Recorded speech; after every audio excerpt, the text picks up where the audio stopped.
बिस्मिल्लाहिर्रहमानिर्रहीम। आज की मेरी वीडियो खास तौर पे मेरे एमएससी फ्रेंड्स के लिए है और मेरे उन दोस्तों के लिए है जो कि ये नहीं जानते कि रियल लाइफ में डेरिवेटिव्स का यूज़ क्या होता है। डिफरेंशियल्स हम सीख तो जाते हैं, लेकिन रियल लाइफ में इसका यूज़ हमसे जो बेसिकली क्वेश्चन किया जाने वाला होता है वो ये कि इनका रियल लाइफ में क्या इस्तेमाल है।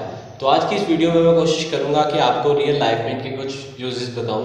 तो हम स्टार्ट करते हैं एक बेसिक यूज़ से।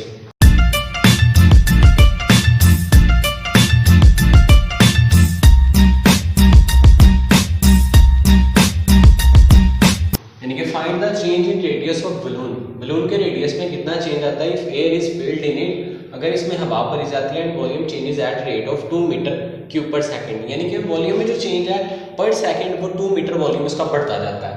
तो रेडियस में कितना कितना चेंज आता रहेगा, मतलब वॉल्यूम हर बार 2 बढ़ रहा है।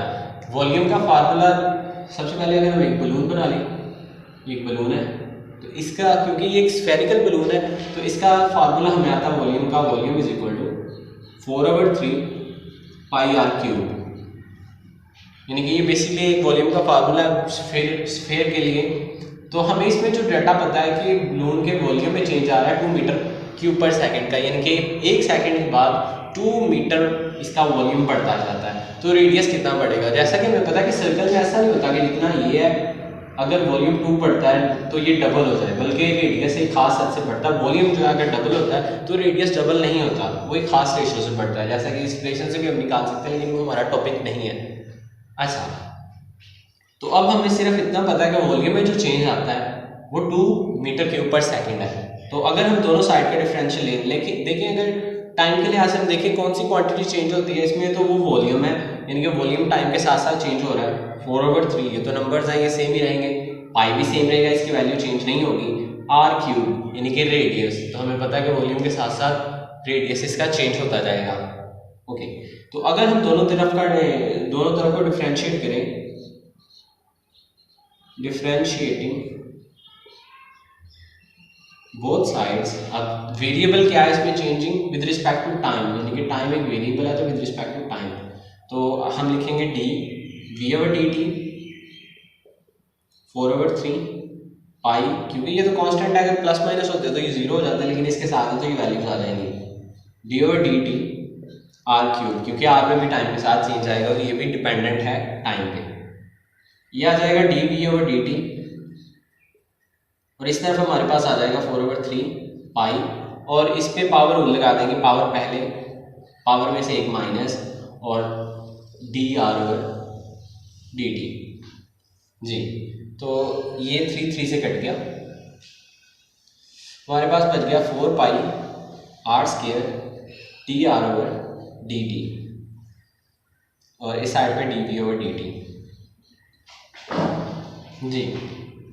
अब अगर हम देखें तो हमें वॉल्यूम में कितना चेंज आता है टाइम से विद रिस्पेक्ट टू टाइम, हमें पता है 2। तो इसकी जो वैल्यू है वो 2 है, हम इसकी जगह पे 2 पुट कर देते हैं। 2 = 4 पाई r² dr/dt। अब हमें बेसिकली इसमें r की वैल्यू नहीं पता, गिवन नहीं है, तो बेसिकली तो हमारा क्वेश्चन यहाँ पे थोड़ा सा आगे कंप्लीट हो जाएगा। लेकिन हम कहते हैं कि if radius of sphere at that time is, suppose कर लेते हैं हम, चले अपनी आसानी के लिए अगर इसको पाई रख लें, √π, यानी कि कोई भी एक वैल्यू रखना चाहिए तो हम अगर √π रख लें तो हमारा आंसर है वो फ्रैक्शंस में नहीं आएगा, √π रख लेते हैं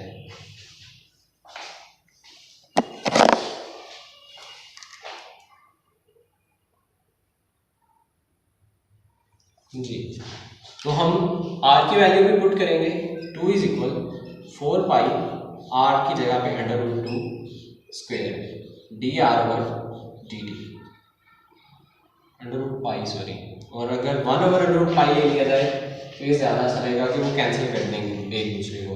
यानी कि आप जो मर्जी वैल्यू ले सकते हैं, मैं जस्ट कैलकुलेटर से बचने के लिए 1/π ले रहा हूँ। 4 1 का स्क्वायर 1 और ये √ से कट जाएगा, dr/dt 2। तो ये पाई से कट गया एंड 4 उधर जाके डिवाइड हो जाएगा, dr/dt। तो अगर हम इसकी कटिंग करें तो 1/2 dr/dt, मतलब रेडियस में चेंज आएगा 1/2, क्योंकि वॉल्यूम ज़्यादा हो रहा है तो रेडियस भी 1/2 ज़्यादा हो जाएगा। देखिए पहले रेडियस √π था, अब रेडियस √π+2 हो जाएगा, यानी कि नाउ वैसे हमारा डेरिवेटिव यहाँ पे खत्म हो जाता है, लेकिन हमें बताता है कि इसकी जो पहले वैल्यू थी उसमें आप ये मजीद ऐड करते हैं, ये इसकी वैल्यू हो जाएगी, यानी कि रेडियस जो है इतना ज़्यादा हो जाएगा। तो ये इसकी फर्स्ट एग्जाम्पल है रियल लाइफ में यूज़ की।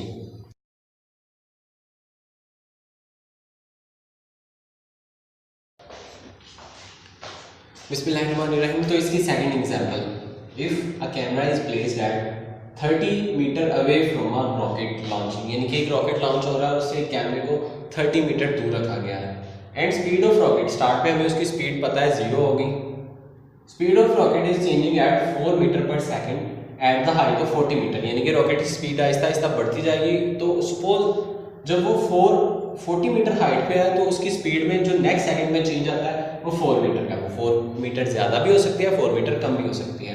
तो यानी कि समझ लें 4 मीटर अगर उसकी स्पीड ज़्यादा होती है मीटर पर सेकंड से, तो find change in the angle of camera to cover rocket at that place, यानी कि उस जगह पे रॉकेट को कवर करने के लिए कितना एंगल बनाना पड़ेगा उस कैमरे को रॉकेट से। तो यानी कि अगर हम इसकी एक डायग्राम बनाएं, तो सपोज ये कैमरा है और यहाँ पे एक रॉकेट है, इनके दरमियान हमें डिस्टेंस दिया गया है 30 मीटर जी। अच्छा 30 मीटर अवे है एक दूसरे से।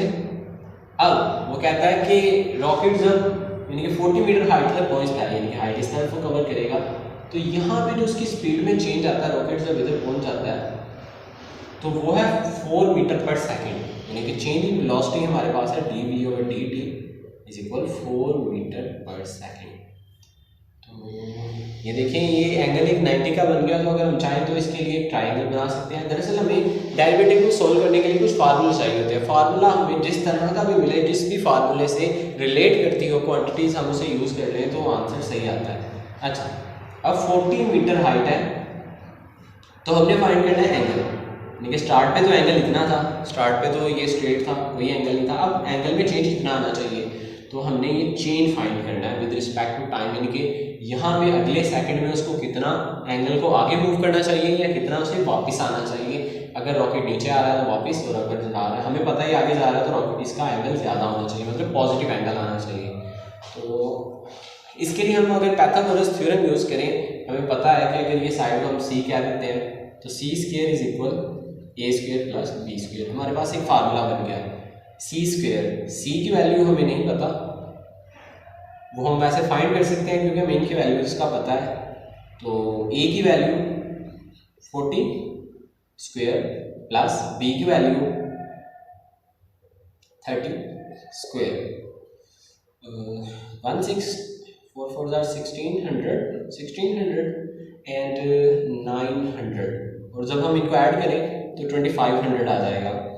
और अब हम इसका अंडर रूट ले लेते हैं, तो c की वैल्यू है इससे 5 और ये 100 का 10 यानी कि 50, मतलब अब ये जो वैल्यू है ये 50 हो गई। खैर ये हमारे आगे जाके यूज़ हो सकती है वैल्यू। अब हम देखते हैं कि हमारे पास कोई एक ऐसा रिलेशन बन जाए जिसमें ये थीटा है और ये distance with respect to change है, क्योंकि हमें इस वैल्यू का भी पता हो। विद रिस्पेक्ट टू चेंज हमें पता है इसमें आ रहा है 4 मीटर पर सेकंड। हाइट में चेंज जो है वो हाइट की वेलोसिटी में जो चेंज है वो 4 मीटर पर सेकंड आ रहा है। तो अगर हम sine theta, tan theta, cos theta में से कोई ऐसी वैल्यू यूज़ करें जिसमें ये वाली वैल्यू लाजमी आती हो, तो हम साइन थीटा यूज़ कर सकते हैं, टेन थीटा यूज़ कर सकते हैं। तो अगर आप ये वैल्यू ना निकालें तो आप टेन थीटा से इसको डायरेक्ट निकाल सकते हैं। मतलब टेन थीटा इक्वल है, अगर हम वैल्यूज यूज़ करें तो a/b के, यानी कि बेस इस तरफ आ गई, टेन थीटा a। अब हम इसको डिफ्रेंशिएट करते हैं with respect to theta, sorry with respect to time, क्योंकि हम इसको with respect to time differentiate करते हैं क्योंकि a जो हाइट है उसमें जो चेंज आ रहा है विद रिस्पेक्ट टू टाइम और एंगल में भी विद रिस्पेक्ट टू टाइम होना है।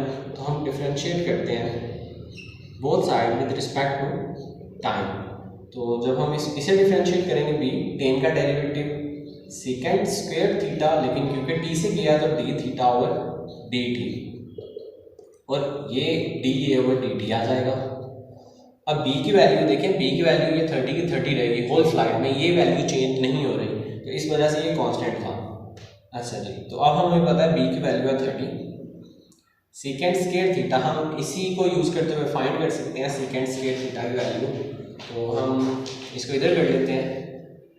तो हमें पता है सीकेंड थीटा कॉस का उलट है, तो मतलब C/D। Secant theta is equal, C की वैल्यू हमारे पास 50 है एंड D की वैल्यू है 30। हमने पुट कर दी। अब हम इसकी वैल्यू को इसमें पुट कर देते हैं 30, सीकेंड की वैल्यू 50/30 और इसका स्क्वायर d(θ/dt)।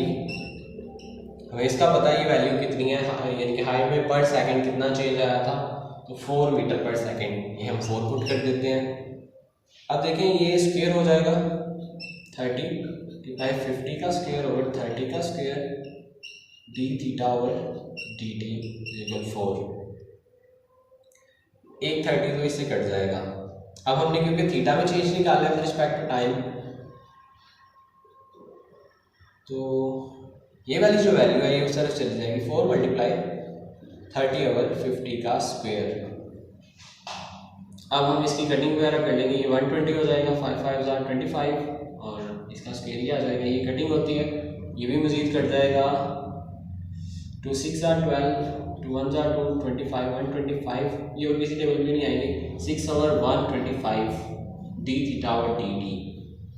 मतलब हमें टाइम गुजरने के साथ 6/125 रेडियन, यानी कि इतना रेडियन एंगल इसका चेंज करना पड़ेगा। यहाँ से हमें इतना, इसको थोड़ा सा रेडियन में जितना आएगा उसको डिग्रीज में कन्वर्ट करके इसे ऊपर को मूव करना पड़ेगा, तब ये उसे कवर करेगा। तो बेसिकली ये दो एग्जांपल्स रियल लाइफ में यूज़ होती हैं। हम इनको रियल लाइफ में इस तरह से यूज़ कर सकते हैं किसी में चेंज फाइंड करने के लिए डिफरेंशियल्स को। आई होप कि आपको ये वीडियो पसंद आई होगी। Thank you.